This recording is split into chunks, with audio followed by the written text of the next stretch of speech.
আমি আজকে দুপুরের জন্য রান্না করছি কাচকি মাছ রান্না করব। আমি আজকে টমেটো দিয়ে, তো এই যে তেলের মধ্যে পেঁয়াজ দিয়ে দিয়েছি, দিয়ে দিব এখন আমি লবণ পরিমাণ মতো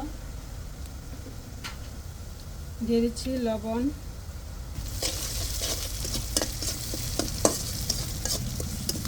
পেঁয়াজটা হালকা ব্রাউন কালার হয়ে এসেছে, তো এখন আমি দিয়ে দিব অল্প একটু আদা রসুন বাটা।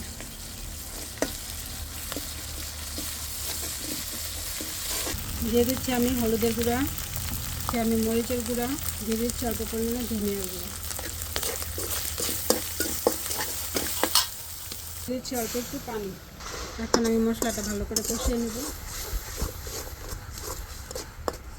মশলা কষানোর মধ্যে আমি দিয়ে দেব টমেটোগুলো।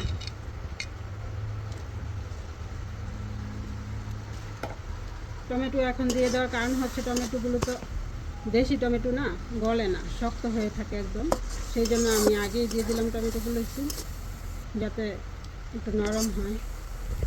মশলাটাও কষানো হলো, টমেটোটাও নরম হয়ে গেল।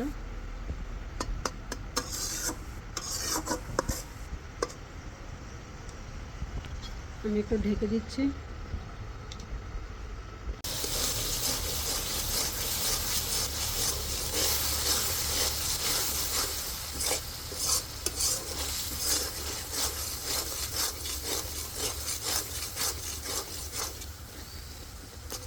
এই যে মশলাটাও আমার কষানো হয়ে গিয়েছে, টমেটোটাও সিদ্ধ হয়ে গিয়েছে। এই যে দেখতে পাচ্ছেন টমেটোটা একদম খুলে খুলে গিয়েছে।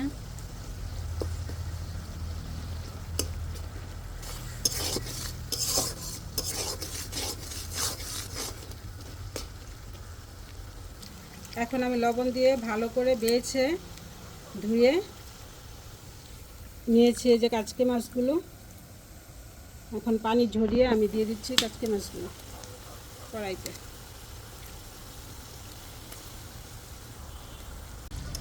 আমি এখন একটু উল্টে পাল্টে তারপর সাথে সাথেই আমি এটার মধ্যে ঝোলটা দিয়ে দেব।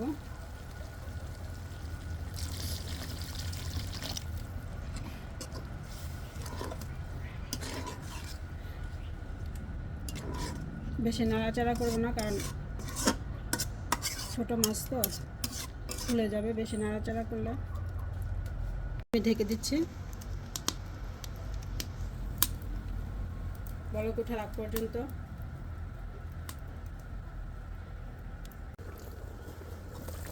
মাছটা বলক উঠে পড়েছে, তো আমি ঢাকনাটা উঠিয়ে নিলাম। এখন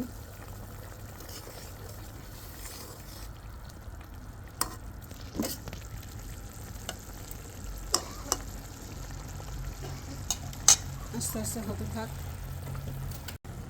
আমি দিয়ে দিচ্ছি কাঁচামরিচ দিয়ে আমি হালকা করে একটু নাড়া দিয়ে দিচ্ছি।